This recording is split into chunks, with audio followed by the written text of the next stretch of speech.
बिस्मिल्लाहिर्रहमानिर्रहीम। अस्सलाम वालेकुम dear students, I am Mohsin Munawwar, your biology teacher. आज के इस लेक्चर में हम नम्स का FLP2 डिस्कस करेंगे, जिसमें नम्स 2020 का कंप्लीट सिलेबस शामिल है। तो टेस्ट की डिस्कशन के लिए चलते हैं बोर्ड की तरफ। क्वेश्चन नंबर 1 है, cell wall of fungus like protist mainly composed of alpha chitin, beta peptidoglycan, charlie polysaccharide and delta cellulose. अब क्वेश्चन में देखिए फंगस लाइक प्रोटिस्ट की बात की गई, जिसमें हम जानते हैं कि फंगस लाइक प्रोटिस्ट में ओमाइकोटा और माइक्सोमाइकोटा जो है वो कंसीडर किए जाते हैं और उनमें सेलुलोजिक सेल वॉल मौजूद होती है। प्रोटिस्ट में सेलुलोज की सेल वॉल होती है, जबकि फंजाई में काइटिन की सेल वॉल बनी होती है। तो इसमें कीवर्ड जो है वो फंगस लाइक प्रोटिस्ट है, जिसमें cellulose, delta will be the right option. Question number 2, which one of the following always contain DNA? Alpha centriole, beta Golgi apparatus, Charlie lysosome and delta mitochondrion. तो कौन सा ऐसा structure है जिसके पास हमेशा DNA मौजूद होता है? हम जानते हैं कि एक न्यूक्लियस ऐसा स्ट्रक्चर है जिसके पास हमेशा डीएनए होगा। इसके अलावा क्लोरोप्लास्ट एंड माइटोकॉन्ड्रिया ऐसे स्ट्रक्चर हैं जो कि ऑर्गेनल हैं और उनके पास डीएनए मौजूद होता है। तो गिवन ऑप्शन में माइटोकॉन्ड्रियन ऐसा स्ट्रक्चर है जिसके पास अपना डीएनए मौजूद होगा। इसी वजह से ये सेमी ऑटोनोमस ऑर्गेनल भी कंसीडर किया जाता है, जो कि सेल की डिवीजन के बगैर डिवाइड करने की कैपेसिटी रखता है। Question number 3, glycosomes are associated with conversion of stored alpha glycogen glucose to glycogen, beta fatty acid to amino acid, Charlie starch to glucose and delta fatty acid to carbohydrates. तो हमारे पास question में क्या है, ग्लाइकोसोम जो कि organelle है, जो कि प्लांट्स में, पर्टिकुलर प्लांट्स में या लिपिड रिच सीडलिंग्स में मौजूद होता है, वो किस प्रोसेस के लिए रिस्पॉन्सिबल होता है? हम जानते हैं ग्लाइकोसोम्स का काम ग्लाइऑक्सलेट साइकिल है और ग्लाइऑक्सलेट साइकिल जो है वो क्या करता है, that is responsible to convert the fatty acid into carbohydrate. और पर्टिकुलरली कौन से कार्बोहाइड्रेट, जिसको हम नाम देते हैं सक्सिनिक एसिड। तो एक्चुअली जो फैटी एसिड से कार्बोहाइड्रेट में कन्वर्जन है वो ग्लाइऑक्सलेट साइकिल के जरिए ग्लाइकोसोम में होती है। So right option will be delta. Question number 4, unlike prokaryotic cells, eukaryotic cells have alpha chromosomes, beta cytoplasm, Charlie nuclear membrane, delta ribosomes. तो एक्चुअली हम जानते हैं अगर हम क्रोमोसोम की बात करें तो प्रोकैरियोटिक सेल में डिस्क्रीट क्रोमोसोम तो मौजूद नहीं होता, लेकिन क्रोमोसोम लाइक स्ट्रक्चर, क्योंकि एक डीएनए का मॉलिक्यूल होता है तो उसको हम क्रोमोसोम लाइक स्ट्रक्चर जो है वो कंसीडर कर लेते हैं। तो इस वजह से इन गिवन ऑप्शन में से जो बेहतरीन ऑप्शन है दैट इज न्यूक्लियर मेम्ब्रेन। ये एक ऐसा स्ट्रक्चर है जो कि प्रोकैरियोटिक सेल्स में एब्सेंट होता है और यूकैरियोटिक सेल में मौजूद होता है, जबकि हम जानते हैं कि chromosome like structure prokaryotic cell में मौजूद है। इसी तरह से साइटोप्लाज्म भी मौजूद है और जो राइबोसोम है साइज में डिफर कर सकता है, 70s या 80s हो सकता है, लेकिन प्रोकैरियोटिक और यूकैरियोटिक सेल दोनों में राइबोसोम मौजूद होता है। इसीलिए हम गिवन ऑप्शन में से बेस्ट चूज करेंगे Charlie nuclear membrane. Question number 5, the number of calories required to raise the temperature of 1 gram of water from 15 degree centigrade to 16 degree centigrade is called। तो इस डेफिनेशन, ये actually एक definition है जिसमें हमें definition की जो टर्मिनोलॉजी है उसको चूज करना है। अल्फा ऑप्शन में हीट ऑफ वेपराइजेशन। तो हीट ऑफ वेपराइजेशन को हम डिफाइन करते हैं, the amount of heat needed to turn 1 gram of liquid into vapours. तो एक्चुअली वेपराइजेशन का लफ्जी मतलब ही वेपर फॉर्मेशन है, इसलिए ये नहीं हो सकता। बीटा में स्पेसिफिक हीट कैपेसिटी, तो ये एक्चुअली राइट ऑप्शन है। Specific heat capacity of water जो है वो हम कहते हैं that is the number of calories required to raise the temperature of water 1 gram of water from 15 to 16 degree centigrade. तो राइट ऑप्शन होगा बीटा। बाकी ऑप्शन देखिए, हीट ऑफ सब्लिमेशन। तो हीट ऑफ सब्लिमेशन हम कहते हैं ऐसा प्रोसेस या अमाउंट ऑफ हीट जो कि सॉलिड को गैसियस स्टेट में डायरेक्टली कन्वर्ट करे, सॉलिड को लिक्विड में और लिक्विड से गैस में, ये एक अलग प्रोसेस होता है। लेकिन अगर डायरेक्ट कन्वर्जन हो तो उसको हम नाम देते हैं सब्लिमेशन। डेल्टा ऑप्शन देखिए, हीट ऑफ न्यूट्रलाइजेशन। तो न्यूट्रलाइजेशन में हम कहते हैं ऐसा प्रोसेस जिसमें न्यूट्रल रिएक्शन हो, जिसमें सॉल्ट एंड वाटर की फॉर्मेशन होती है और उस दौरानिये में जो हीट रिक्वायर होती है उसको हम नाम देते हैं हीट ऑफ न्यूट्रलाइजेशन। तो इसका मतलब ये हुआ कि इन गिवन ऑप्शन में से बेस्ट ऑप्शन है beta, specific heat capacity. Question number 6, example of hexose with keto group is. अब दो हमारे पास यहां पे पॉइंट मौजूद हैं, एक तो हेक्सोज चूज करना है और दूसरा ऐसा हेक्सोज चूज करना है जिसके पास कीटो एज अ फंक्शनल ग्रुप मौजूद हो। अल्फा ऑप्शन देखिए ग्लिसरैल्डिहाइड, ये ट्रायोज है, यानी कि पहली प्रॉपर्टी पे ही पूरा नहीं उतर रहा, और दूसरे नंबर पर एल्डिहाइड ग्रुप जो है वो इसके पास मौजूद है, तो इसका मतलब ये दोनों जो प्रॉपर्टीज हमें क्वेश्चन में पूछी गई हैं उस पर पूरा नहीं उतरता। बीटा ऑप्शन में डायहाइड्रोक्सी एसीटोन, अब इसके पास कीटो ग्रुप तो है लेकिन ये ट्रायोज है, हेक्सोज नहीं है, इसलिए ये ऑप्शन नहीं हो सकता। Charlie ribulose, ribulose pentose, ribose की जब कीटो फॉर्म हम देखते हैं तो वो राइबिलोज कहलाता है, जो कि पेंटोज कीटो ग्रुप है। और डेल्टा ऑप्शन में fructose, that is most suitable option, क्योंकि इसमें जो फ्रुक्टोज है वो हेक्सोज भी है और उसके पास फंक्शनल ग्रुप जो है वो कीटो ग्रुप है, तो इसका मतलब डेल्टा जो है वो मोस्ट सुटेबल ऑप्शन कंसिडर किया जाएगा। Question number 7, all of the following are conjugated molecules except alpha glycolipid, beta lipoproteins, charlie phospholipids and delta nucleoproteins. हम कॉन्जुगेटेड मॉलिक्यूल की डेफिनेशन जानते हैं कि जब भी दो मॉलिक्यूल जो कि डिफरेंट कैटेगरीज के हों वो एक दूसरे के साथ कंबाइन करें या बाइंड करें तो उसकी वजह से बनता है कॉन्जुगेटेड मॉलिक्यूल। अब जो फॉस्फोलिपिड्स हैं वो एक ही किस्म का मॉलिक्यूल है, उसमें दो डिफरेंट टाइप के मॉलिक्यूल जो है वो मौजूद नहीं होते, जबकि ग्लाइकोलिपिड्स में कार्बोहाइड्रेट और लिपिड होंगे, लिपोप्रोटीन में लिपिड्स और प्रोटीन्स होंगी, और न्यूक्लियोप्रोटीन में जो न्यूक्लियर मटेरियल यानी कि डीएनए एंड प्रोटीन जो है वो मौजूद होंगी, तो इसका मतलब most suitable option phospholipids consider किया जाएगा। Question number 8, NAD is a alpha cofactor, beta activator, Charlie prosthetic group and delta dinucleotide. तो निकोटिनामाइड एडेनिन डाइन्यूक्लियोटाइड, अब ये कंप्लीट एब्रीवेटेड जो NAD एब्रीवेटेड फॉर्म है उसकी कंप्लीट फॉर्म होती है निकोटिनामाइड एडेनिन डाइन्यूक्लियोटाइड। तो नाम से वाज़ेह है कि ये एक डाइन्यूक्लियोटाइड होता है, so right option will be delta. Question number 9, what is common in both competitive and non competitive inhibition? Alpha irreversible inhibition, beta feedback inhibition, Charlie reversible inhibition and delta non reversible inhibition. तो competitive और non competitive में जो common thing है, क्योंकि reversible inhibition की ये दोनों types हैं, कंपैटिटिव उस वक्त कहा जाएगा जब एक्टिव साइट के साथ बाइंड करे, और नॉन कंपैटिटिव कहा जाएगा अदर देन एक्टिव साइट के साथ जब इनहिबिटर बाइंड करेगा तो उसको नॉन कंपैटिटिव कहा जाएगा।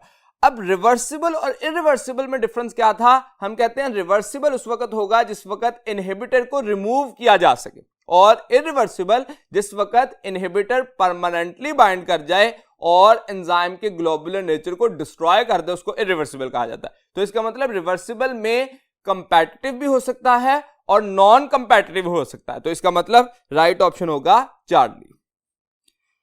Question number 10, the temperature that promote the maximum activity of enzyme is referred as alpha maximum temperature, beta optimum temperature, charlie control temperature and delta active temperature। तो ऐसा temperature जो कि maximum activity के लिए responsible होता है optimum temperature consider किया जाता है। जैसे ह्यूमन बॉडी का नॉर्मली 37 डिग्री सेंटीग्रेड जो है वो ऑप्टिमम टेम्परेचर कंसिडर किया जाता है, so right option will be beta.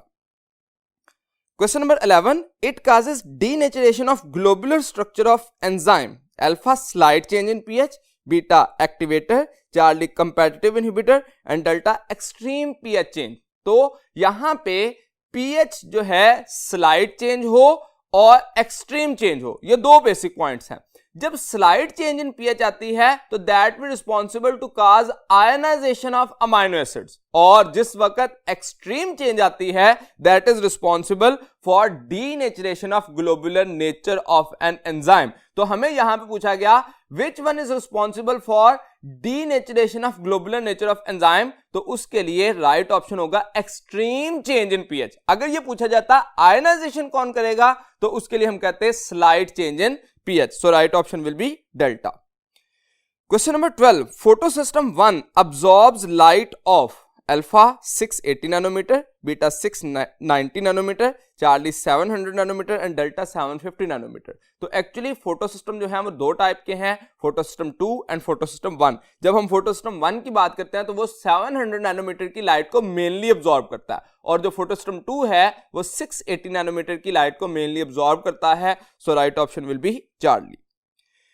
Question number 13, the ratio of carbon dioxide, NADPH and ATP molecules respectively required to run 1 Kelvin cycle is alpha 123, beta 369, charlie 321 and delta 612 and 18। अब question को जरा properly अगर understand करें तो हम आसानी से जवाब की तरफ पहुंच सकते हैं। इस क्वेश्चन को समझने के लिए हमें केल्विन साइकिल की इक्वेशन का सबसे पहले पता होना चाहिए। हम कहते हैं कि एक जो केल्विन साइकिल का प्रोसेस होता है उसमें 3 कार्बन डाइऑक्साइड, 6 NADPH और 9 ATP के मॉलिक्यूल रिक्वायर्ड होते हैं। अब यहां पे रेशियो जब हम निकालेंगे तो सिंपलेस्ट रेशियो इसकी कितने निकलेगी, 1:2:3, क्योंकि 3, 6, 9 की सिंपल रेशियो 1:2:3 निकलेगी। तो इसका मतलब यह हुआ कि एक केल्विन साइकिल के लिए सिंपलेस्ट रेशियो जो है रिस्पेक्टिवली कहा गया। इसका मतलब इसी तरतीब के साथ हमें आंसर करना है। जैसे चार्ली ऑप्शन में देखिए 3:1 दिया गया, तो ये तरतीब गलत हो जाती है। रिस्पेक्टिवली का वर्ड जो है वो ये डिसाइड कर रहा है कि हमें तरतीब जो है कार्बन डाइऑक्साइड, NADPH और ATP के अकॉर्डिंग रखनी है। अब इसी क्वेश्चन को डिफरेंट वेज से पूछा जा सकता है। मिसाल के तौर पर हमें कहा जाए कि एक ट्रायोज बनाने के लिए इनके कितने कितने मॉलिक्यूल रिक्वायर्ड होंगे, तो हम कहेंगे 3, 6 एंड 9। अगर कहा जाए एक ग्लूकोज बनाने के लिए रिक्वायर्ड होंगे तो इसका मतलब 6, 12 एंड 18। और इसी तरह से सुक्रोज के लिए पूछा जा सकता है, तो हमें 1:2:3 के साथ जो है इस बात को डिसाइड करना है कि ग्लूकोज बनाना है, सुक्रोज बनाना है या ट्रायोज बनाना है। तो यहां पे सिंपलेस्ट रेशियो हम कंसीडर करेंगे alpha 1:2:3। Question number 14, it truly represents the total gain of glycolysis. अब ग्लाइकोलाइसिस के प्रोसेस में टोटल गेन, कीवर्ड इसमें टोटल गेन है। हम कहते हैं दो किस्म के वर्ड होते हैं, एक होता है नेट गेन और एक होता है टोटल गेन। टोटल गेन का मतलब होता है कि जितने भी प्रोडक्ट्स बनी हैं उन सबको कंसीडर कर लिया जाए, और नेट गेन होता है कि टोटल गेन में से उस स्ट्रक्चर को, उस प्रोडक्ट को निकाल दिया जाए जो कि उस दौरानिये में, उस प्रोसेस के दौरान इस्तेमाल हो गया। जैसे मिसाल के तौर पर जब हम ग्लाइकोलाइसिस का प्रोसेस पढ़ते हैं तो उसमें 2 वाटर के मॉलिक्यूल जो है वो बनते हैं, इसी तरह से 2 NADH के मॉलिक्यूल बनते हैं, 4 ATP के मॉलिक्यूल और उसके साथ साथ 2 पायरुवेट। अब बाकी सारे प्रोसेस जो हैं वो सेम रहेंगे, वाटर के मॉलिक्यूल, नेट गेन भी और टोटल गेन भी सेम रहेगा। जब हम NADH की बात करेंगे तो नेट गेन और टोटल गेन सेम रहेगा, लेकिन जब ATP की बात करेंगे तो उस वक्त नेट गेन और टोटल गेन डिफर होगा। नेट गेन 2 ATP होता है ग्लाइकोलाइसिस का, और टोटल गेन जो है वो 4 ATP है। तो इसका मतलब हमारे पास टोटल गेन की बात की गई है। राइट ऑप्शन जो है वो अल्फा कंसिडर किया जाएगा। बाकी ऑप्शंस में अगर देखें तो बीटा में 1 NADH दिया गया, जो कि गलत बात है, इसलिए उसको हम रिजेक्ट कर देंगे। चार्ली ऑप्शन में देखिए तो 2 ग्लूकोज एंड पे लिख दिया गया, 2 ग्लूकोज हासिल नहीं होते, पायरुवेट हासिल होते हैं, इसलिए ये भी गलत हो गया। और डेल्टा ऑप्शन में देखिए तो 1 पायरुवेट एंड 2 पायरुवेट, ये दोनों पॉइंट यानी कि 3 पायरुवेट कह दिया गया, इसलिए ये भी गलत होगा। So most suitable option will be alpha. Question number 15, in respiratory electron transport chain cytochrome A is oxidised by alpha coenzyme Q, beta cytochrome C, charlie cytochrome B and delta cytochrome A3। अब सबसे पहले तो respiratory chain के अंदर हमें different molecules की तरतीब का पता होना चाहिए। Coenzyme Q, then cytochrome B, cytochrome C, cytochrome A and cytochrome A3, ये तरतीब है। अब इसमें ऑक्सीडाइज्ड और रिड्यूस्ड पॉइंट को देखिए, जिसके पास इलेक्ट्रॉन आएगा वो रिड्यूस होगा और जिससे इलेक्ट्रॉन निकलेगा वो ऑक्सीडाइज्ड होगा। ये बात क्लियर कीजिए। मिसाल के तौर पर मैं यहां पे कहता हूं कि हमारे पास था साइटोक्रोम C, फिर साइटोक्रोम B, यहां पे साइटोक्रोम B पहले होता है, फिर C, फिर cytochrome A and then cytochrome A3। अब ये तरतीब है। अब जिस वक्त हम बात करते हैं बी, सी, ए और A3 की, क्वेश्चन में कहा गया कि cytochrome A is oxidised by, तो ये साइटोक्रोम A है और ये A3 है। जिस वक्त इलेक्ट्रॉन जो है वो ट्रेवल करेगा टुवर्ड्स A3, तो जिससे इलेक्ट्रॉन निकला है और जिसमें ऐड हुआ है उसकी बुनियाद पर ऑक्सीडाइज रिड्यूस होगा। तो इसका मतलब cytochrome A is oxidised by cytochrome A3। और अगर यही कहा जाए रिड्यूस्ड, तो ये रिड्यूस्ड हुआ है और ये ऑक्सीडाइज हुआ है। इसी तरह से प्रीवियस से जब इलेक्ट्रॉन आ रहे होंगे तो एक ऑक्सीडाइज होगा और एक जो है वो रिड्यूस हो रहा होगा। तो यहां पे हम कहेंगे साइटोक्रोम A और A3 की बात जो है वो कंसीडर की जाएगी। So cytochrome A will be oxidised by cytochrome A3। और साइटोक्रोम A3 ऑक्सीडाइज किससे होगा? ऑक्सीजन मॉलिक्यूल से, जिसकी वजह से वाटर का मॉलिक्यूल जो है वो बन जाएगा और रेस्पिरेटरी चेन जो है वो कंप्लीट हो जाएगी। Question number 16, WM Stanley crystallised alpha bacteriophage, Charlie beta TMV, Charlie HIV and delta viroid. तो स्टेनले ने 1935 में टोबैको मोज़ेक वायरस की क्रिस्टलाइजेशन के जरिए जो है ये एक प्रोसेस परफॉर्म किया था, जिसके जरिए स्ट्रक्चर ऑफ वायरस जो है उसको जानना आसान हो गया था। So right option will be beta. Question number 17, they are small circular single stranded molecules of infectious RNA lacking even protein coat. तो क्वेश्चन में इन्फेक्शियस RNA की बात की गई जिसके पास प्रोटीन कोट नहीं होता। अब हम यहां पे कुछ पॉइंट जो हम क्लियर कर लेते हैं। सबसे पहला हम कहते हैं कि वायरियन होता है जो कि मैच्योर इन्फेक्शियस वायरस होता है। दूसरे नंबर पे वायरॉइड आता है जिसके पास सिर्फ इन्फेक्शियस RNA होता है। ये बात हमारी बुक की जो ग्लॉसरी है उसमें बताई गई कि वायरॉइड जो है वो इन्फेक्शियस RNA होता है that lack a protein coat. और प्रायोन के बारे में कहते हैं दीज आर इन्फेक्शियस प्रोटीन, उनके पास जो इनर DNA या RNA न्यूक्लियर कोर मौजूद होता है वो एज सच एग्जिस्ट नहीं करता। तो इसका मतलब इन्फेक्शियस प्रोटीन प्रायोन होंगी, इन्फेक्शियस RNA जो है वो वायरॉइड होगा और इन्फेक्शियस वायरस जो है उसके लिए वर्ड इस्तेमाल किया जाएगा वायरियन। सो राइट ऑप्शन होगा alpha. Question number 18, viruses can be classified based on alpha morphology, type of reproduction and nucleic acid property. तो टाइप ऑफ रिप्रोडक्शन जो है वो एज सच इसमें क्लासिफिकेशन में इस्तेमाल नहीं होती, क्योंकि सारे के सारे वायरस जो है वो ऑब्लिगेट इंट्रासेलुलर पैरासाइट होते हैं, इसलिए ये बात गलत हो गई। बीटा में देखिए morphology, type of infection and nucleocapsid properties. तो टाइप ऑफ इन्फेक्शन पर भी एज सच इसको क्लासिफाई नहीं किया जाता। चार्ली में morphology, type of host and protein property. तो टाइप ऑफ होस्ट पे भी क्लासिफिकेशन जो है वो एज सच नहीं की जाती। और डेल्टा ऑप्शन में देखिए कि morphology, type of host and nucleic acid property. तो जब हम कहते हैं मॉर्फोलॉजी की बेस पे, टाइप ऑफ होस्ट की बेस पे और न्यूक्लिक एसिड प्रॉपर्टी की बुनियाद पर जो DNA या RNA बना हुआ है, इस बुनियाद पर जो है उसको क्लासिफाई किया जा सकता है। सो मोस्ट सुटेबल ऑप्शन जो है वो डेल्टा होगी, that will B morphology, type of host and nucleic acid property. Question number 19, which one of the following is also called serum hepatitis. Alpha में हेपेटाइटिस A जो कि infectious hepatitis होता है, beta में हेपेटाइटिस B जिसको हम serum hepatitis B कहते हैं, चार्ली हेपेटाइटिस C जो है उसको इन्फ्यूजन हेपेटाइटिस और हेपेटाइटिस D को डेल्टा हेपेटाइटिस का नाम दिया जाता है। तो हमें क्वेश्चन में कहा गया सीरम हेपेटाइटिस जो है वो चूज कीजिए, तो hepatitis B will be the most suitable option. Question number 20, a bacterium with single polar flagellum is alpha atrichous. Atrichous जो है वो नॉन फ्लैजिलर होते हैं, जिनके पास फ्लैजिलम नहीं होता। बीटा में लोफोट्राइकस जिनमें टफ्ट ऑफ फ्लैजिला यानी कि गुच्छा बन जाए एक पोल की तरफ, उसको लोफोट्राइकस कहते हैं।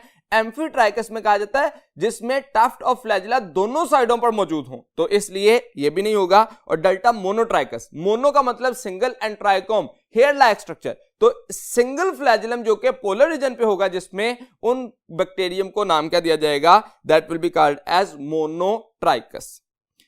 Question number 21, these bacteria are fully dependent on their host for their nutrition. Alpha saprophytic, beta symbiotic, charlie autotrophic and delta parasitic. तो पैरासिटिक ऐसे इंडिविजुअल, हम पैरासाइट की डेफिनेशन ये करते हैं which are dependent on their host for their survival, यानी कि वहां से फूड हासिल करते हैं और शेल्टर हासिल करते हैं, उनको हम पैरासाइट का नाम देते हैं। जबकि सेप्रोट्रॉफ जो है वो ऑर्गेनिक फूड से अपनी खुराक हासिल करते हैं, वो डिकम्पोजर के तौर पर काम करते हैं, इसलिए पैरासाइट जो है ऐसे इंडिविजुअल होंगे which will be fully dependent on their host. So right option will be delta. Question number 22, a phase of no net growth in bacteria is called alpha lag phase, beta log phase, Charlie death phase and delta stationary phase। अब यहां पे हम अगर इस graph को देखें तो हम कहते हैं 4 ही फेजेस होते हैं बैक्टीरियल ग्रोथ में। सबसे पहला लैग फेज, यहां पे भी ग्रोथ नहीं होती, लेकिन there will be the preparation of growth. हमने चूज क्या करना है, नो नेट ग्रोथ, ये नहीं कहा गया नो ग्रोथ। तो यहां पे सेल साइज इंक्रीज जरूर करता है लेकिन सेल नंबर में इंक्रीज नहीं करता। ग्रोथ की डेफिनेशन बैक्टीरिया में हम दोनों सूरतों में लेते हैं, increase in size and increase in number. तो यहां पे क्योंकि इंक्रीज इन साइज कर रहा है इसलिए इसको कंसिडर नहीं किया जा सकता। लॉग फेज के अंदर increase in number, rapidly growth phase होता है, यहां पे सेल जो हैं वो स्पीड अप ग्रो करते हैं, तो इसलिए इसको नहीं कंसिडर किया जा सकता। जब स्टेशनरी फेज कहते हैं तो यहां पे death rate will becomes equal to the life rate. तो इसका मतलब दोनों में जितने ज्यादा सेल्स बन रहे होंगे उतने ही डाई कर रहे होते हैं, इसलिए यहां पे कहते हैं नो नेट ग्रोथ। लेकिन जब हम चौथे फेज की तरफ आते हैं, डेथ और डिक्लाइन, इसमें जो सेल्स की सर्वाइवल रेट है वो कम होता जाता है और डेथ रेट बढ़ता जाता है, जिस वजह से शार्प डिक्लाइन आता है उसके तादाद में, जिस वजह से इसको हम नाम देते हैं डेथ और डिक्लाइन। तो इसलिए नो नेट ग्रोथ का जब लफ्ज इस्तेमाल किया जाएगा that will be for the stationary phase. Question number 23, heat sensitive compound like antibiotics, hormones, vaccines, enzymes etcetera can be sterilised bye.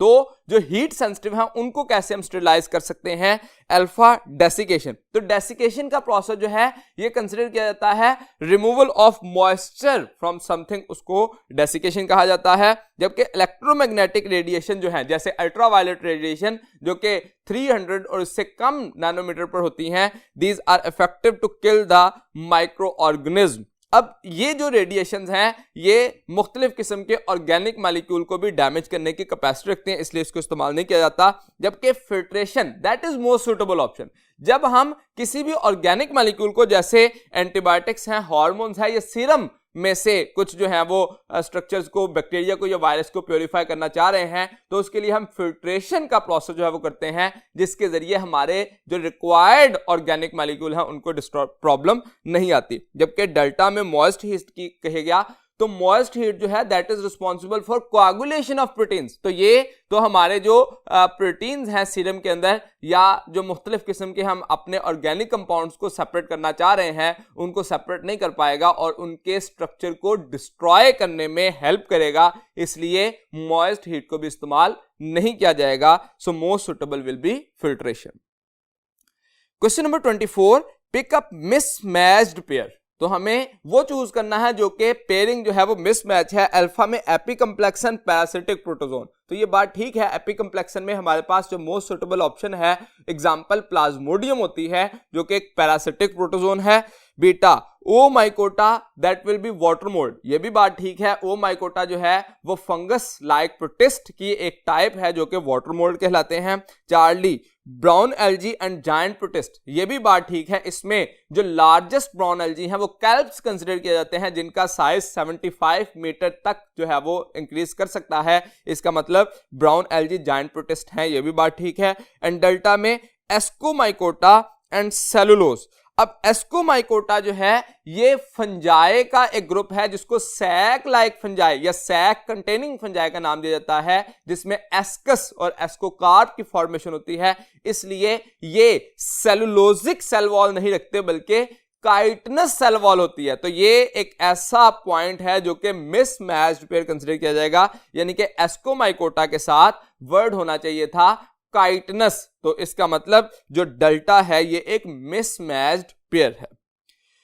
Question number 25, pickup immunosuppressant drug alpha penicillin. अब penicillin जो है ये मुख्तलिफ किस्म की जो इन्फेक्शंस हैं उनको बैक्टीरियल इन्फेक्शन से प्रोटेक्ट करने के लिए इस्तेमाल किया जाता है। बीटा ग्राइसोफल्विन ये फंगल ग्रोथ को इनहिबिट करता है। चार्ली सेफलोस्पोरिन जिसमें हम कहते हैं ये स्किन और टिश्यू की इन्फेक्शंस को रोकता है। और डेल्टा में साइक्लोस्पोरिन एक ऐसा मॉलिक्यूल है या ऐसी ड्रग है जो कि इम्यूनोसप्रेसेंट के तौर पर इस्तेमाल होती है और ये मेडिसिनल इंपॉर्टेंस ऑफ फंजाई में जो है वो हमने पढ़ी थी। So cyclosporin will be the most suitable option. Question number 26, pick up the unique feature of fungi. Alpha presence of cell wall. तो सेल वॉल जो है वो प्लांट में भी मौजूद हो सकती है और बाकी भी और इंडिविजुअल में हो सकती है। हाँ, कंपोजिशन ऑफ सेल वॉल कहा जाता तो ये इसका यूनिक कैरेक्टर था जो कि काइटिनस होती है। Beta multinucleated cells. तो मल्टीन्यूक्लिएटेड सेल्स जो हैं वो और भी डिफरेंट जगहों पर मौजूद हो सकते हैं, इसमें भी मौजूद होते हैं। चार्ली में न्यूक्लियर माइटोसिस एक ऐसा यूनिक कैरेक्टर है जो कि किसी और इंडिविजुअल में मौजूद नहीं होता सिवाय फंजाई के। न्यूक्लियर माइटोसिस में हम क्या कहते हैं कि जो माइटोसिस के दौरान न्यूक्लियर मेम्ब्रेन है वो डिसएसेंबल नहीं होती, बल्कि inside the nuclear membrane he spindle fibres जो हैं वो उनकी फॉर्मेशन और जो क्रोमोसोम्स हैं उनकी सेपरेशन हो रही होती है। और डेल्टा अब्जॉर्प्टिव हेटेरोट्रॉफिक न्यूट्रिशन। तो जो पैरासिटिक इंडिविजुअल हैं वो अब्जॉर्प्शन जो है वो कर सकते हैं। तो इसका मतलब जो बाकी करैक्टर हैं ये भी फंजाई के करैक्टर हैं, लेकिन जब हम यूनिक करैक्टर की बात करते हैं तो that is nuclear mitosis, that is most suitable option. So right option will be charlie. Question number 27, Equistem is an example of alpha Bryopsida, beta Pteropsida, Charlie Lycopsida and delta Sphenopsida। तो जब हम बात कर रहे हैं Equistem की तो Sphenopsida एक ऐसा ग्रुप है प्लांट्स का जो कि एक्चुअली स्फिनोप्सिडा से बिलोंग करता है और इसमें हम इनको आर्थ्रोफाइट्स का नाम भी देते हैं। So right option will be delta. जबकि लाइकोप्सिडा में हमने स्लेजिनेला और लाइकोपोडियम की एग्जांपल पढ़ी थी। इसी तरह से टेरोप्सिडा में राइनिया, साइलोफाइटन, कोक्सोनिया, मैसिटेरिस ये मुख्तलिफ एग्जांपल जो है वो हमारे पास मौजूद है। Question number 28, pick up the correct successive evolutionary steps in the evolution of megaphilous leaf। तो मेगाफिलस लीफ माइक्रोफिल से मेगाफिल बनने के लिए कौन कौन से एवोल्यूशनरी स्टेप्स हुए? सबसे पहले हम कहते हैं कि ब्रांचिंग हुई। ब्रांचिंग के बाद जो दूसरा बेसिक स्टेप था दैट वाज रिस्पॉन्सिबल फॉर ओवरटॉपिंग। ओवरटॉपिंग के बाद प्लेनेशन हुई और प्लेनेशन के बाद वेबिंग हुई। ये चार बेसिक स्टेप जो है वो मौजूद थे। अब देखिए इसमें क्या क्या है। तो प्लेनेशन पहले नहीं हुई थी। अल्फा ऑप्शन में देखिए फॉर्क ब्रांचिंग बाद में दिया गया, तो पहले प्लेनेशन जो है वो बाद में हुई थी। ब्रांचिंग के बाद ओवरटॉपिंग होनी है और ओवरटॉपिंग के बाद प्लेनेशन होनी है, इसलिए ये गलत हो गया। बीटा में वेबिंग ही पहले दे दिया गया जो कि वेबिंग लास्ट स्टेप है, इसलिए ये भी गलत है। चार्ली में fork branching, planation and webbing, ये बात ठीक है, लेकिन इसमें ओवरटॉपिंग नहीं दिया गया। डेल्टा ऑप्शन को देखते हैं, अगर उसमें है तो उसको कंसीडर करेंगे, वरना चार्ली। डेल्टा में फॉर्क्ड ब्रांचिंग, वेबिंग एंड प्लेनेशन, तो वेबिंग पहले लिख दिया गया। इसका मतलब इन गिवन ऑप्शन में से मोस्ट सुटेबल ऑप्शन हमारे पास कौन सा होगा? That will be forked branching, planation and webbing. अगर किसी और ऑप्शन के अंदर ओवरटॉपिंग भी होता तो हम उसको ज्यादा सुटेबल ऑप्शन कंसीडर करते। सो गिवन ऑप्शन में राइट ऑप्शन होगा Charlie. Question number 29, double fertilization is the characteristic feature of alpha bryophytes, beta pteridophytes, Charlie gymnosperms and delta angiosperm। तो एक्चुअली डबल फर्टिलाइजेशन का प्रोसेस जो है वो angiosperm की unique characteristic है, जिसमें सेम टाइम पर टू डिफरेंट सेल्स की जो फर्टिलाइजेशन है वो हो रही होती है। इसलिए हम इसमें, जिसमें हमने कहा था कि एक्चुअली ट्रिप्लॉइड सेल की फॉर्मेशन जिसको एंडोस्पर्म फॉर्मेशन और उसके साथ साथ जाइगोट फॉर्मेशन जो है वो दो डिफरेंट सेल जो है वो टू डिफरेंट ट्यूब न्यूक्लियाई के जरिए फर्टिलाइज होते हैं, जिसलिए उसको नाम दिया जाता है double fertilisation. Question number 30, a ripened and fertilized ovule is called alpha integument, beta fruit, Charlie ovary and delta seed। तो हम जानते हैं ओव्यूल को हम डिफाइन करते हैं इंटेगुमेंटेड इंडेhiscent मेगास्पोरेंजियम, और जब वो फर्टिलाइज हो जाता है तो उसी ओव्यूल को नाम दिया जाता है सीड, जो कि राइपेंड और फर्टिलाइज्ड ओव्यूल कंसीडर किया जाता है। So right option will be delta. Question number 31, the arrangement of flowers on floral axis is called alpha pollination, beta circination, Charlie fertilisation and delta inflorescence. तो arrangement of flower on floral axis, ये definition है actually inflorescence की, जो कि racemose और साइमोस to main kinds हो सकते हैं, उसके बाद फर्दर उसकी डिफरेंट कैटेगरीज देखी जाती हैं। So right option will be delta. Question number 32, a true animal is alpha unicellular prokaryotic. अब प्रोकैरियोटिक नहीं होते इसलिए ये गलत हो गया। बीटा में unicellular, eukaryotic and absorptive. Absorptive animal नहीं होते, एनिमल हमेशा इंजेस्टिव हेटेरोट्रॉफ होंगे, सो अब्जॉर्प्टिव नहीं होगा। चार्ली में मल्टीसेलुलर, यूकैरियोटिक, ऑटोट्रॉफिक। तो मल्टीसेलुलर तो हो सकते हैं, यूकैरियोटिक, ऑटोट्रॉफिक नहीं होते बल्कि हेटेरोट्रॉफिक होते हैं, इसलिए ये भी गलत हो गया। और डेल्टा में multicellular, eukaryotic and heterotrophic, that is the most suitable option, कि जो यूकैरियोट्स हैं वो मल्टीसेलुलर हैं और हेटेरोट्रॉफिक हैं, पर्टिकुलरली इंजेस्टिव हेटेरोट्रॉफिक हैं, ये एनिमल्स की ट्रू कैरेक्टरिस्टिक कंसीडर की जाती हैं। Question number 33, Enterobius vermicularis is commonly known as alpha flatworm. Flatworm जो है वो कंप्लीट प्लेटी हेलमिंथीज ग्रुप के लिए कॉमन वर्ड इस्तेमाल किया जाता है, जो कि डॉर्सोवेंट्रली फ्लैटेंड होते हैं। बीटा हुकवर्म, इसका साइंटिफिक नेम एंसाइलोस्टोमा ड्यूडिनेली जो है वो कंसीडर किया जाता है, क्योंकि ये ड्यूडिनम का पैरासाइट है। चार्ली में टैपवर्म, जो कि टाइनिया सोलियम जो है वो कंसीडर किया जाता है, इसका साइंटिफिक नेम। और डेल्टा में पिनवर्म, पिनवर्म ही एक्चुअली एंट्रोबियस वर्मिकुलरिस जो है वो कंसीडर किया जाता है। So most accurate option is delta, pinworm, जिसका साइंटिफिक नेम एंट्रोबियस वर्मिकुलरिस होता है। Question number 34, elephant belong to subclass alpha marsupials, beta Prototheria, Charlie Metatheria and delta Eutheria. तो एक्चुअली जो एनिमल्स हैं उनको पर्टिकुलरली मैमल्स को तीन major groups में जो क्लासिफाई किया जाता है, उसमें हम कहते हैं प्रोटोथीरिया जो कि एगलिंग है, जिसमें duckbill, platypus, spiny anteater आती हैं। इसी तरह से मेटाथीरिया में हम कहते हैं मार्सुपियल, जिनमें ओपोजम है, कैंगरू है, ये मार्सुपियल मैमल्स होते हैं। और यूथीरिया जिनमें प्लेसेंटा की फॉर्मेशन होती है, जैसे ह्यूमन जो है, ह्यूमन फीमेल प्लेसेंटल मैमल जो है वो कंसीडर किए जाते हैं। इसी तरह से एलिफेंट जो है ये भी यूथीरिया या प्लेसेंटल मैमल जो है वो कंसीडर किया जाता है। So right option will be delta. Question number 35, organism which are found in more than one morphological form are said to exhibit alpha diversity, beta polygamy, Charlie multigenicity and delta polymorphism. तो polymorphism का लफ्जी मतलब ही है poly mean many and morph mean shape. तो ऐसे individual जो कि एक से ज्यादा जो है वो फॉर्म्स में एग्जिबिट करते हैं उनको पॉलीमॉर्फिज्म कहा जाता है। जैसे alternation of generation in Obelia जब हम पढ़ते हैं तो उसमें हम कहते हैं कि वो पॉलिप और मेडुसी दो डिफरेंट फॉर्म्स में जो है वो एग्जिस्ट करता है सेम लाइफ साइकिल में, इसलिए उनको नाम देता है polymorphism. Question number 36, magnesium is an important macronutrient in green plants as it is an essential component of alpha cytochrome, beta chlorophyll, charlie protein and delta nucleic acid. तो green plants के अंदर जो एसेंशियल कंपोनेंट मैग्नीशियम है that is the central atom of chlorophyll, same as iron is the central atom of haemoglobin. तो इसका मतलब जो हम राइट ऑप्शन कंसीडर करेंगे that will be beta chlorophyll. Question number 37, all are examples of insectivorous plants except alpha sundew, जिसका scientific name हम जानते हैं ड्रोसेरा इंटरमीडिया, ये इंसेक्टिवोरस प्लांट है।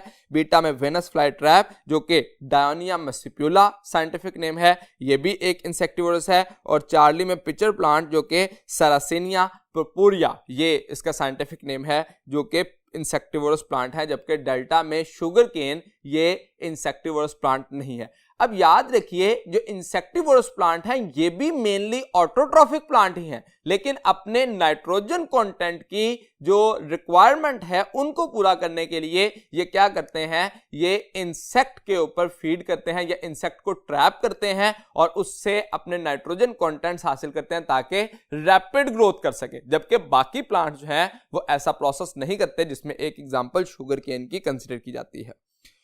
Question number 38, the guard cells of stomata in dicots are dash shaped, alpha dumbbell, beta Oval, Charlie star and delta kidney. तो actually जो दो किस्म के प्लांट ग्रुप हैं एंजियोस्पर्म को दो मेजर कैटेगरीज में क्लासिफाई किया जाता है, dicot and monocot.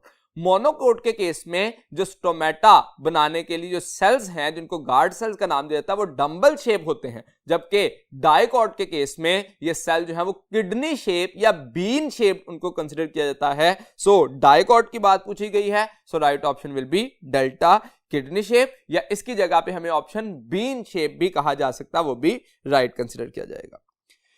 Question number 39, HCl is secreted by alpha chief cell. अब चीफ सेल जो है वो पेप्सिनोजन की प्रोडक्शन के लिए रिस्पॉन्सिबल होते हैं, बीटा गॉबलेट सेल ये म्यूकस की प्रोडक्शन करते हैं, चार्ली एंडोक्राइनल सेल जो कि गैस्ट्रन, क्योंकि एंडोक्राइन है तो ये हार्मोन की प्रोडक्शन करेंगे, स्टमक के अंदर गैस्ट्रन और बाकी जगहों पर ये है डिपेंड ऑन द स्टेटस के ये कहां पे एंडोक्राइनल सेल्स मौजूद हैं, स्टमक में है, स्मॉल इंटेस्टाइन में है या बाकी बॉडी के पार्ट में है। अगर स्टमक के होंगे तो गैस्ट्रिन प्रोड्यूस करेंगे, इसी तरह से अगर स्मॉल इंटेस्टाइन के हैं तो सेक्रेटिन की प्रोडक्शन ड्यूडेनम से करेंगे, अगर बाकी किसी जगह के हैं तो वो उस लोकेशन या उस ग्लैंड के अकॉर्डिंग पर्टिकुलर हार्मोन की प्रोडक्शन करेंगे। जबकि डेल्टा में पेराइटल सेल जो है वो नाम दिया गया that is responsible for the production of HCl, so right option will be delta.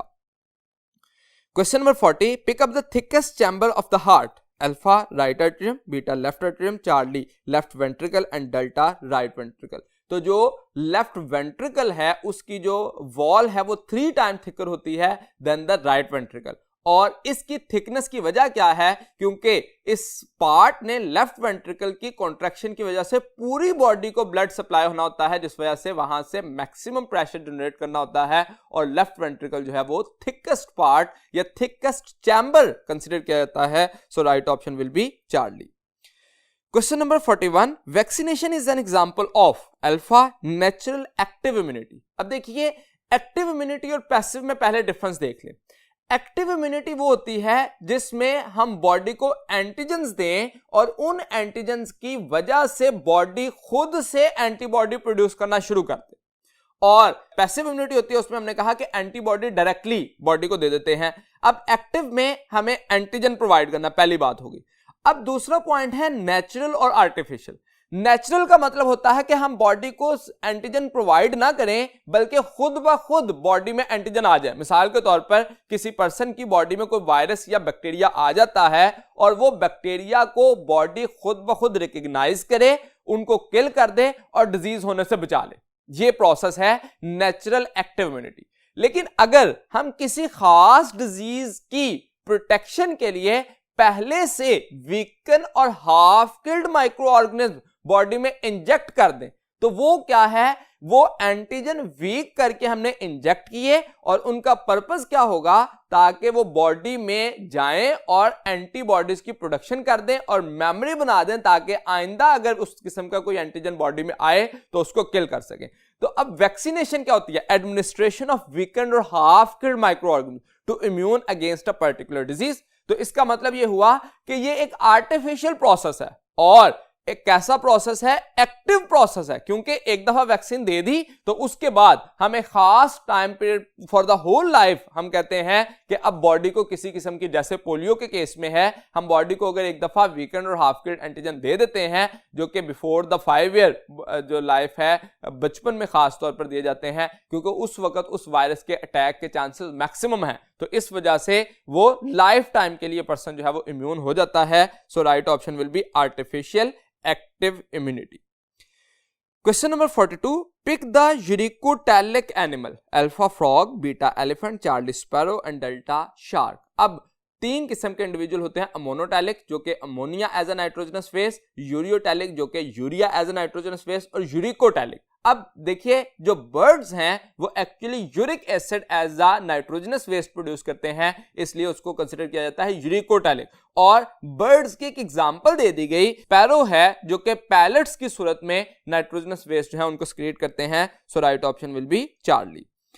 Question number 43, an infection of the kidney is called alpha cystitis. ये ब्लैडर, यूरिनरी ब्लैडर की infection जो है वो कंसीडर की जाती है, इसलिए ये गलत हो गया। बीटा नेफ्राइटिस, ये नेफ्रॉन की इन्फ्लेमेशन को कंसीडर किया जाता है। और चार्ली में यूरेथ्राइटिस, ये यूरेथ्रा की इंफेक्शन कंसीडर की जाएगी। और पाइलोनेफ्राइटिस ये राइट ऑप्शन होगा जो कि कंप्लीट किडनी की इंफेक्शन जो है वो कंसीडर की जाती है। So right option will be delta.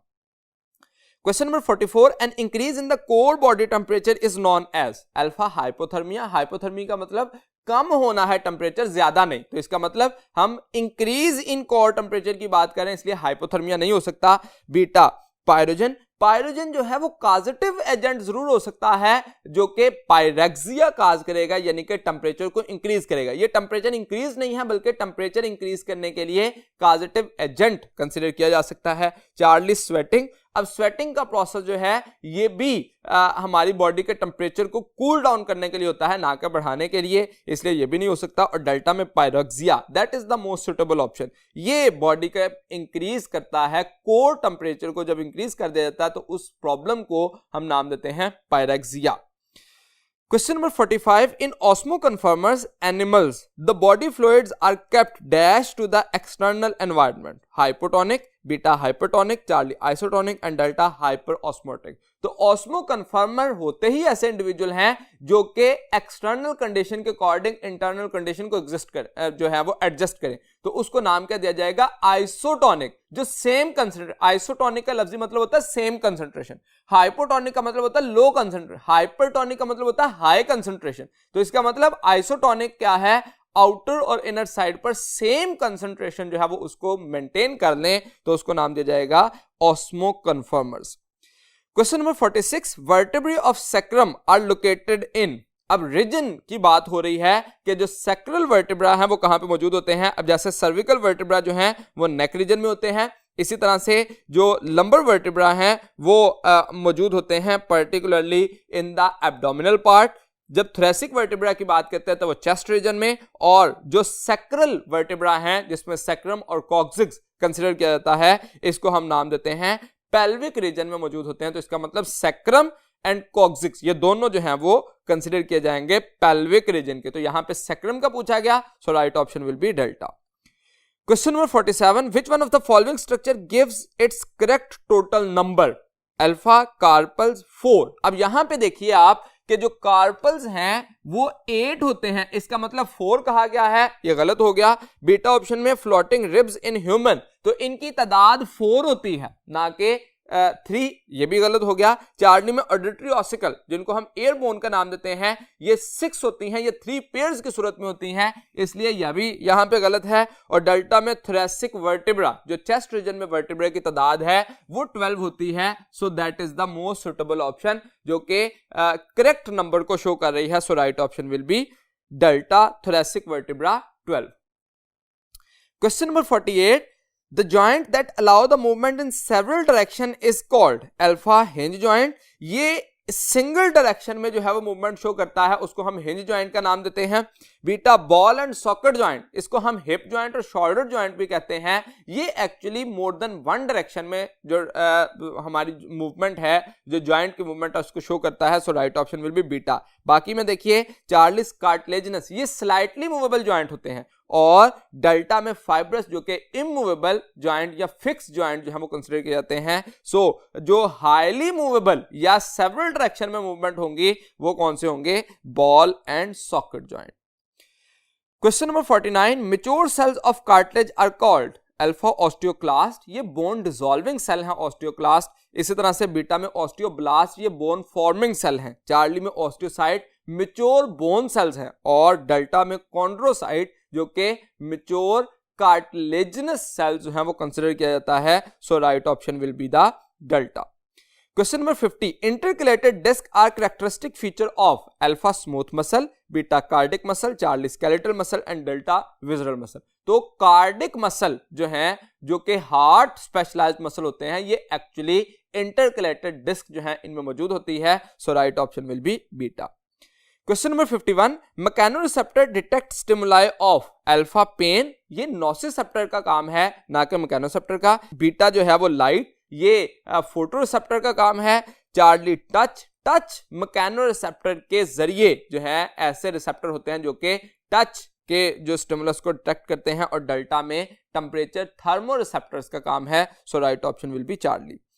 Question number 52, which of the following is non steroidal hormone, alpha cortisone, beta testosterone, charlie anti diuretic hormone and delta estrogen. अब देखिए जो कॉर्टिसोन है, टेस्टोस्टेरोन है एंड एस्ट्रोजन है, ये सारे steroid in nature होते हैं, जबकि एंटाई डायूरेटिक हार्मोन ऐसा है जो कि पॉलीपेप्टाइड इन नेचर है। हम जानते हैं हार्मोन की 4 नेचर या 4 तरह की नेचर हो सकती है।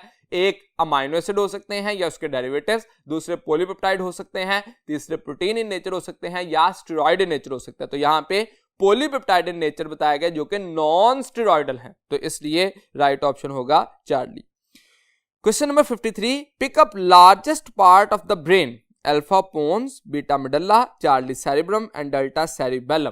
तो जो लार्जेस्ट पार्ट है वो सेरिब्रम जो है वो कंसिडर किया जाता है चार्ली। अब यहां पे क्वेश्चन में अगर हमें कहा जाता है विच of the following is not the part of hind brain, तो वो भी सेरिब्रम है, बाकी तीनों मेडुल्ला, पोन्स और सेरिबेलम ये तीनों हाइंड ब्रेन के पार्ट जो है वो कंसिडर किए जाते हैं, जबकि सेरिब्रम जो है वो फोर ब्रेन का पार्ट है जो कि लार्जेस्ट पार्ट भी कंसिडर किया जाता है। Question number 54, testosterone is secreted by alpha Sertoli's cells, beta seminiferous tubules, charlie epididymis and delta interstitial cells. अब जो between the seminiferous tubules interstitial cells होते हैं वो इंटरस्टिशियल सेल स्टिमुलेटिंग हार्मोन के रिस्पॉन्स की वजह से टेस्टोस्टेरोन प्रोड्यूस करते हैं, so right option will be delta.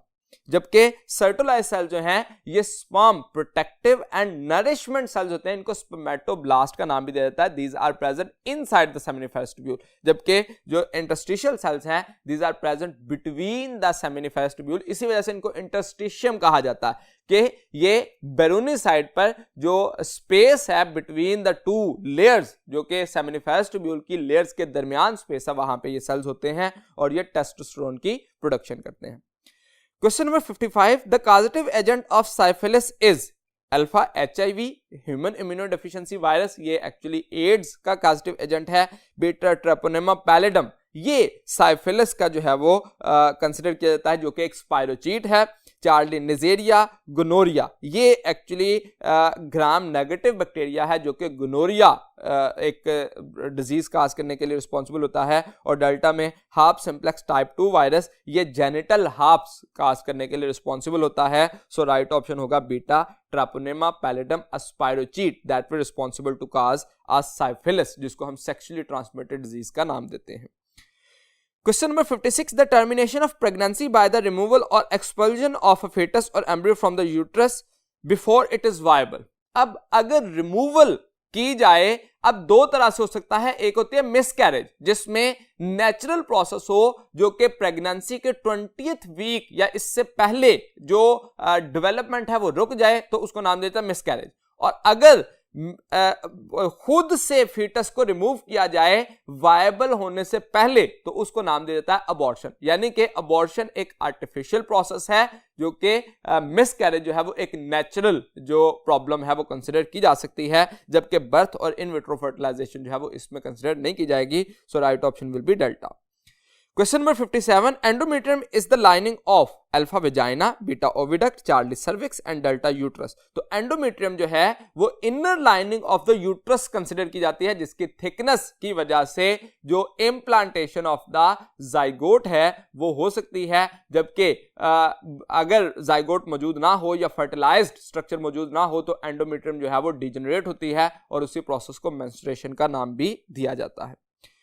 Question number 58, the progressive change which are undergone before an organism acquire its adult form constitute alpha growth कहा जाता है, irreversible increase in size, beta development. अब development का process जो है वो simpler to complex के लिए थ्रू आउट द लाइफ जो है वो चलता है, जबकि चार्ली एम्ब्रियोनिक डेवलपमेंट ये एक कीवर्ड जो है वो एम्ब्रियोनिक डेवलपमेंट का इस्तेमाल किया जाता है बिफोर इट्स एडल्ट फॉर्मेशन। ये ईटा की बुक में एग्जैक्टली जो है वो डेफिनेशन एम्ब्रियोनिक डेवलपमेंट के रेफरेंस से जो है वो लिखी गई है, इसलिए चार्ली जो है वो मोस्ट सुटेबल ऑप्शन होगा। जबकि एजिंग की बात जब हम करते हैं तो एजिंग कहा जाता है that is negative physiological changes in the body, ageing कहलाता है।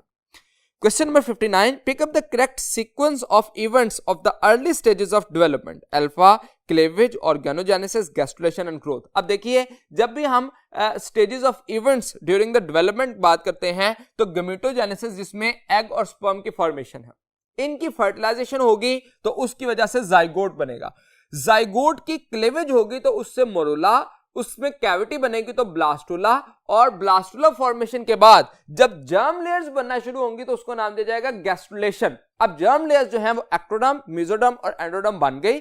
उसके बाद जो फर्दर प्रोसेस होगा जिसमें ऑर्गेनोजेनेसिस की बात करेंगे, जिसमें ऑर्गन फॉर्मेशन स्टार्ट हो जाएगी। अब एक्टोडर्म से कुछ ऑर्गन डेवलप करेंगे, कुछ मेसोडर्म से करेंगे और कुछ एंडोडर्म से करेंगे, और फिर उसके बाद जब डेवलपमेंट ग्रोथ का प्रोसेस कंप्लीट हो गया ऑर्गेनोजेनेसिस का, उसके बाद ग्रोथ, जिसको हम इरिवर्सिबल इंक्रीज इन साइज का नाम देते हैं। तो ये वो इवेंट्स हैं सारे जिसमें हम बात करते हैं correct sequence of the development. तो ये चार्ली ऑप्शन अगर देखें, क्लेवेज, फिर उसके बाद गैस्ट्रुलेशन, फिर ऑर्गेनोजेनेसिस और फिर ग्रोथ, ये प्रोसेस जो है वो इन गिवन ऑप्शन में से मोस्ट सुटेबल ऑप्शन कंसीडर किया जाएगा।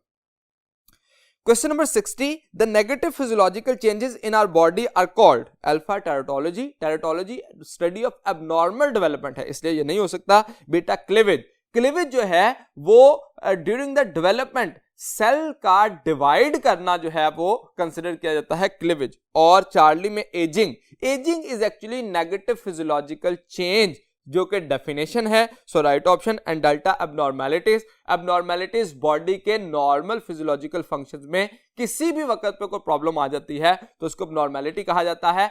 एबनॉर्मेलिटी और एजिंग में डिफरेंस होगा। एबनॉर्मेलिटी कोई भी डिजीज हो सकती है, लेकिन एजिंग जो है ये नेगेटिव फिजियोलॉजिकल चेंजेस जो कि प्रोग्रेसिव होंगी। जैसे जैसे लाइफ गुजरती जाएगी तो हमारी बॉडी के जो नॉर्मल फंक्शंस हैं वो रिड्यूस होते जाएंगे, अपनी एफिशिएंसी को कम करते जाएंगे। इस प्रोसेस को नाम दिया जाएगा एजिंग।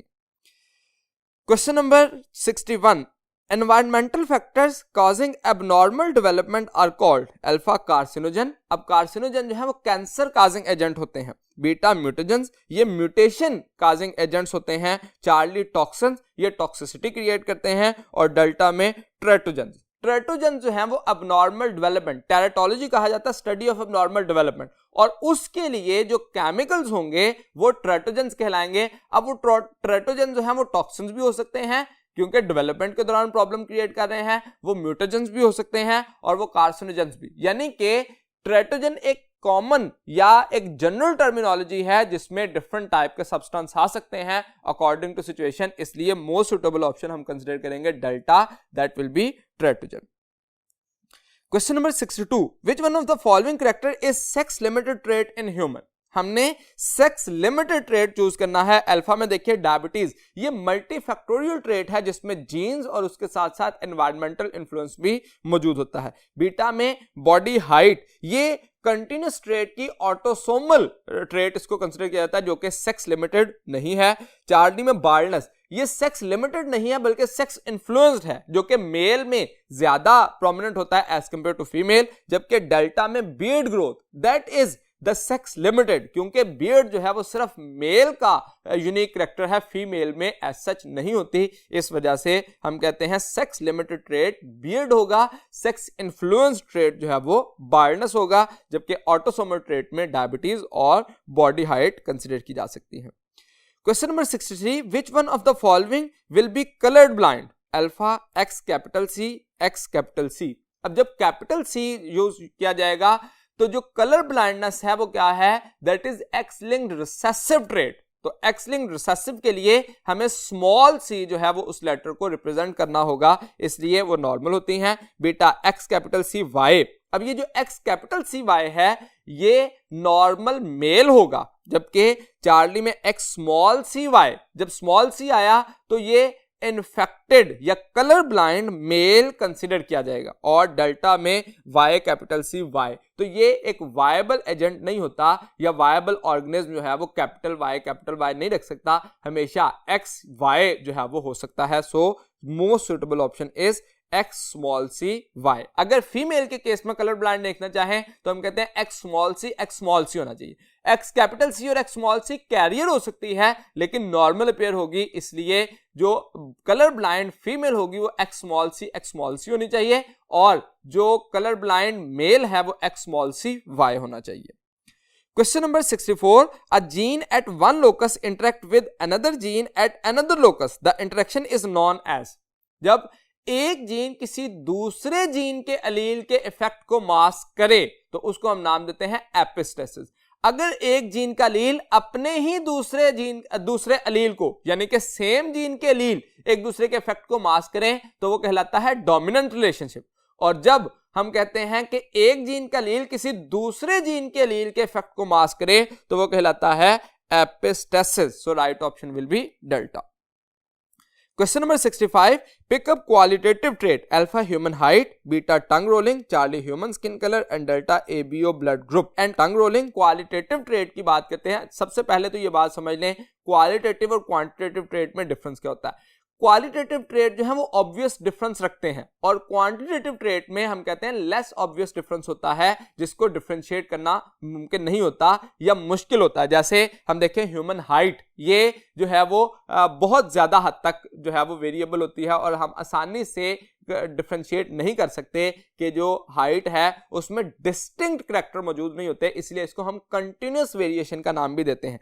अगर टंग रोलिंग की बजाय हम इंटेलिजेंस इस जगह पे ऑप्शन जो है वो कंसीडर करें तो इंटेलिजेंस जो है वो भी कंटिन्यूअस वेरिएशन ट्रेट है या हम क्वांटिटेटिव ट्रेट की बात करते हैं। और चार्ली ऑप्शन में ह्यूमन स्किन कलर, अब स्किन कलर जो है ये भी एक ऐसा ट्रेट है जो कि कंटिन्यूसली वेरिड है और इसीलिए इसको हम क्वांटिटेटिव ट्रेट की बात करेंगे। जबकि डेल्टा में एबीओ ब्लड ग्रुप, अब एबीओ ब्लड ग्रुप जो है वो डिसकंटिन्यूसली वेरिड ट्रेट है और इसीलिए डिसकंटिन्यूअस वेरिड ट्रेट को हम क्वालिटेटिव ट्रेट कंसीडर करते हैं। सो गिवन ऑप्शन में से मोस्ट सुटेबल होगा एबीओ ब्लड ग्रुप सिस्टम, जबकि ह्यूमन हाइट, ह्यूमन इंटेलिजेंस और ह्यूमन स्किन कलर ये तीनों क्वांटिटेटिव ट्रेट कंसीडर किए जाते हैं। Question number 66. A dominance relation between IA and IB alleles is that of alpha overdominance, beta complete dominance, Charlie incomplete dominance and delta codominance. जब IA और IB दोनों जो हैं वो इंडिपेंडेंटली एक्सप्रेस करेंगे और एक दूसरे के इफेक्ट को डिस्टर्ब नहीं करेंगे तो उसके लिए कंसीडर किया जाएगा कोडोमिनेंस। जैसे AB ब्लड ग्रुप सिस्टम में IA और IB दोनों एक्सप्रेस कर जाते हैं और ब्लड ग्रुप हो जाता है AB। So right option will be delta. Question number 67. Who proved that replication of DNA is semi-conservative? Alpha, Mendelssohn and Stahl, beta, Hershey and Chase, Charlie Wilkins and Franklin and delta, MacLeod and McCarthy. तो different scientist, अब यहाँ पे question क्या देखिए, दो तरह से ये क्वेश्चन पूछा जा सकता है। एक तो पूछा जा सकता है what is the contribution of that particular scientist, नीचे 4 डिफरेंट साइंटिस्ट की कंट्रीब्यूशन दी जा सकती है और आपको चूज करना है कि ये वाली पर्टिकुलर कंट्रीब्यूशन इस साइंटिस्ट की है। दूसरा, एक पर्टिकुलर जो डिस्कवरी है वो देके तो पूछा जा सकता है ये किस साइंटिस्ट का कारनामा है। जैसे यहां पे किया गया कि रेप्लिकेशन ऑफ डीएनए को सेमी कंजर्वेटिव के लिए प्रूव किसने किया था, तो मीजल्सन एंड स्टॉल ने जो है वो डीएनए हाइब्रिड जो कि हैवी और जो लाइट चेन के जरिए जो है वो हाइब्रिड बना के और उससे ये बात साबित की थी कि N15 और N14 का जो हाइब्रिड बनाया था उससे ये बात साबित की थी कि जो डीएनए है वो एक सेमी कंजर्वेटिव मॉडल के जरिए जो है वो रेप्लिकेट करता है। Question number 68. All organisms are use same basic mechanism for reading and expressing genes which is often referred to as alpha transcription, beta translation, Charlie central dogma and delta mutation. अब देखिए जितने भी individuals हैं उनमें reading and expressing, अब reading of jeans क्या होती है, ट्रांसक्रिप्शन हो जाना जिसमें डीएनए से आरएनए बन गया, और उसके बाद दूसरा जो प्रोसेस होता है that is expression of the gene, जिसमें हम कहते हैं कि जो आरएनए से प्रोटीन बनी है वो एक्सप्रेशन ऑफ द जीन आया है। तो इसका मतलब डीएनए से आरएनए बनना और आरएनए से प्रोटीन बनना जो कि ट्रांसक्रिप्शन और ट्रांसलेशन है, इस सारे प्रोसेस को कलेक्टिवली सेंट्रल डॉगमा का नाम दिया जाता है। So right option will be Charlie. Question number 69. Pick codon which do not have their complementary anticodon. AUG alpha option में ये एंटीकोडॉन रखता है। अब देखिए एंटीकोडॉन किसका नहीं होता, ऐसा स्ट्रक्चर जिसका जो स्टॉप कोडॉन है उसका एंटीकोडॉन एग्जिस्ट नहीं करता। अब हमारे पास जो स्टॉप कोडॉन है वो हम कहते हैं UAA हो सकता है, UGA हो सकता है या UAG हो सकता है। इन तीनों में से UAA ऐसा है जो कि स्टॉप कोडॉन है और इसका एंटीकोडॉन नहीं हो सकता, जबकि AUG स्टार्ट कोडॉन है, इनिशिएशन कोडॉन है जिसका एंटीकोडॉन हो सकता है। इसी तरह से UUU भी जो है वो कोडॉन है जो कि फिनाइल एलानिन को कोड करने के लिए रिस्पॉन्सिबल होता है और इसका भी एंटीकोडॉन है। और इसी तरह से जब हम AGA की बात करते हैं तो इसके लिए भी एंटीकोडॉन मौजूद है क्योंकि ये स्टॉप कोडॉन नहीं है, तो हमें स्टॉप कोडॉन चूज करना था। So right option will be beta. Question number 70, pick up the correct sequence of enzyme used during replication of DNA. Alpha helicase जो कि अनबाइंडिंग ऑफ द डीएनए के लिए रिस्पॉन्सिबल होगा, डीएनए पॉलीमरेज जो कि polymerisation यानी कि एडिशन ऑफ न्यूक्लियोटाइड के लिए रिस्पॉन्सिबल होगा, जो नेक्स्ट है लाइगेज जो कि बाइंडिंग ऑफ ओकाज़की फ्रेगमेंट्स के लिए रिस्पॉन्सिबल होगा। तो ये मोस्ट सुटेबल ऑप्शन कंसीडर किया जा सकता है। अब हम जानते हैं सबसे पहले हेलिकेज इस्तेमाल होता है, हेलिकेज के बाद एसएसबी होता है, एसएसबी के बाद जो है वो डीएनए पॉलीमरेज अपना काम करता है और डीएनए पॉलीमरेज के बाद जो है वो लाइगेज का काम होता है। तो बाकी ऑप्शन में देख लेते हैं कि किसी में एसएसबी तो नहीं दिया गया। बीटा में लाइगेज पहले बता दिया गया, ये गलत हो गया, लाइगेज एंड पे आना चाहिए था। चार्ली में हेलिकेज और लाइगेज और डीएनए पॉलीमरेज एंड पे है तो इसलिए ये भी गलत हो गया, डीएनए पॉलीमरेज पहले आना चाहिए था। और डेल्टा में DNA polymerase, ligase and helicase, तो इसमें भी जो है वो तरतीब गलत है। तो इसका मतलब गिवन ऑप्शन में से मोस्ट सुटेबल जो है वो अल्फा है। अब देखिए बाजुकात अल्फा ऑप्शन ठीक होती है और हम इस तरह से चूज कर लेते हैं, लेकिन कोई दूसरी ऑप्शन जो है वो उससे ज्यादा बेहतर होती है। तो हमें चारों ऑप्शन जो है उनको रीड करना जरूरी है ताकि उन गिवन ऑप्शन में से हम मोस्ट करेक्ट ऑप्शन जो है वो चूज कर सके। जैसे डेल्टा ऑप्शन में अगर दिया गया होता है हेलिकेज, एसएसबी, डीएनए पॉलीमरेज और लाइगेज, तो हम ऑब्वियसली जो है वो डेल्टा ऑप्शन को चूज करते हैं क्योंकि एसएसबी भी जो है वो भी सिंगल स्ट्रैंडेड बाइंडिंग प्रोटीन भी आती है। तो इसका मतलब ये हुआ कि हमें मोस्ट सुटेबल ऑप्शन की तरफ जाना है। अगर वो नहीं दिया गया तो फिर अल्फा जो है वो राइट ऑप्शन है इसमें। Question number 71. In Michelson-Stahl experiment, after first round of DNA replication, each daughter DNA duplex consists of alpha 2 light strand having N14, beta 2 heavy strands having N15, Charlie light and heavy hybrid strand, and delta new strands of N16. N16 वाला तो as such consider ही नहीं किया जा सकता क्योंकि हमने N14 या N15 use किया था, N16 तो यूज ही नहीं किया था मिचेल्सन-स्टाल ने, तो इसका मतलब ये नहीं हो सकता।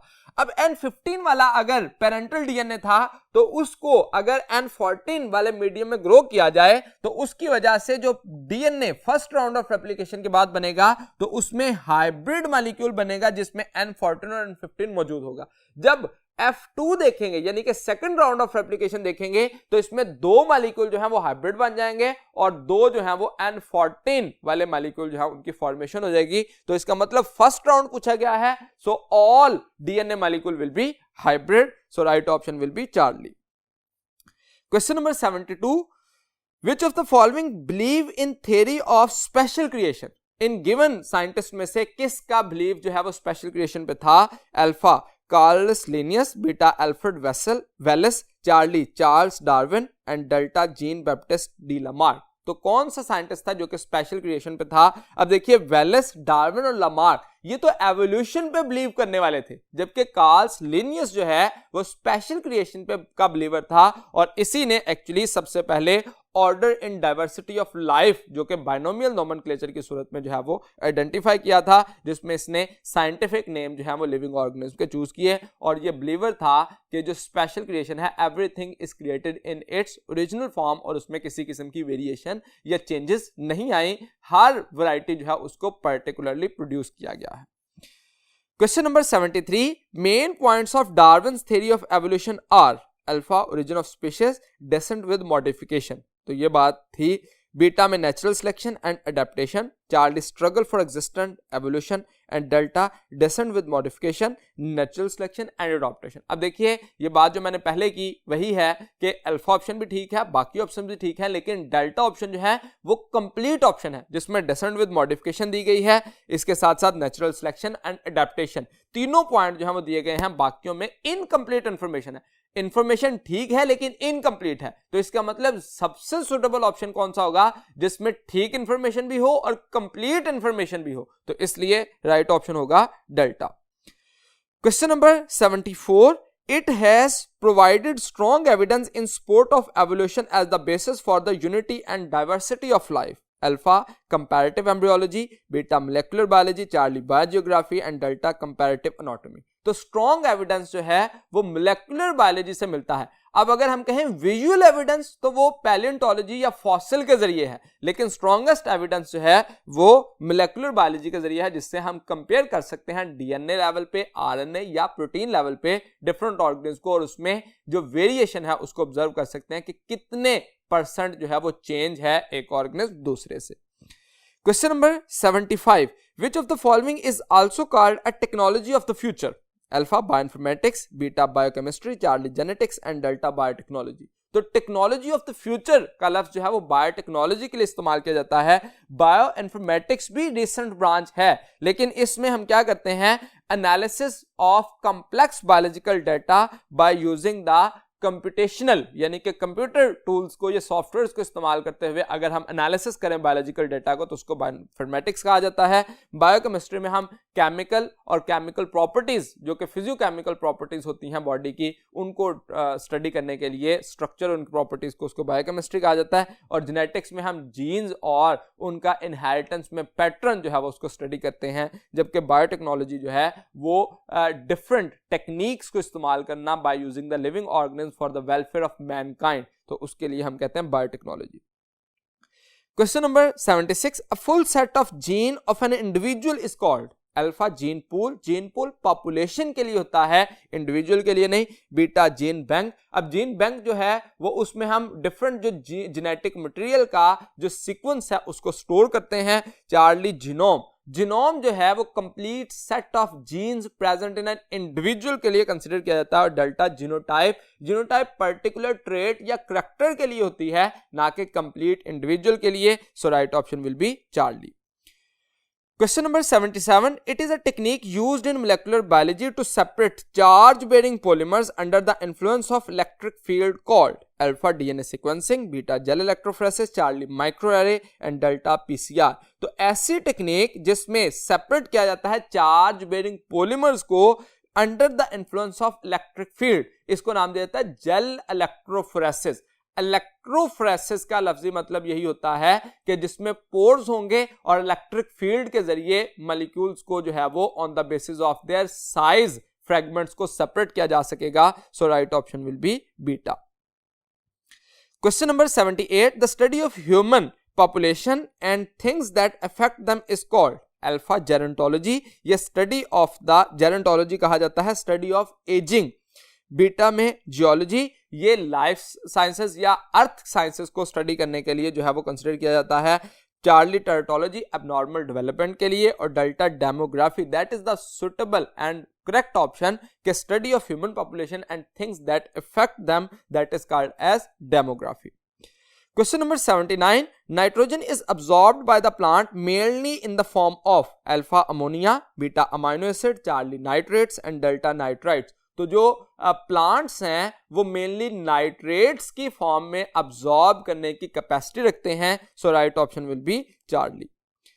Question number 80, green house effect is mainly caused by alpha carbon dioxide, beta carbon monoxide, charlie nitrogen oxide and delta sulphur dioxide. तो एक्चुअली कार्बन डाइऑक्साइड की लेयर जो है वो फॉर्मेशन हो जाती है, जिसकी वजह से जो अल्ट्रावायलेट रेडिएशन या जो रेज सन से जमीन की तरफ आती हैं उनकी शॉर्टर वेवलेंथ होती है, जो कि उस लेयर में से गुजर जाती है। जैसे ही वो जमीन के साथ टकराती हैं तो अपनी हीट को लॉस करते हैं और उसके बाद उनकी वेवलेंथ बढ़ जाती है, और उस वेवलेंथ को बढ़ने की वजह से वो फिर उस लेयर में से गुजर नहीं पाती और अल्टीमेटली वहीं पे रहती हैं, जिस वजह से उस एरिया का टेम्परेचर इंक्रीज कर जाता है। So right option will be carbon dioxide. ये मेन गैस है जो कि कार्बन ग्रीन हाउस इफेक्ट को डिस्टर्ब करने की कैपेसिटी रखती है।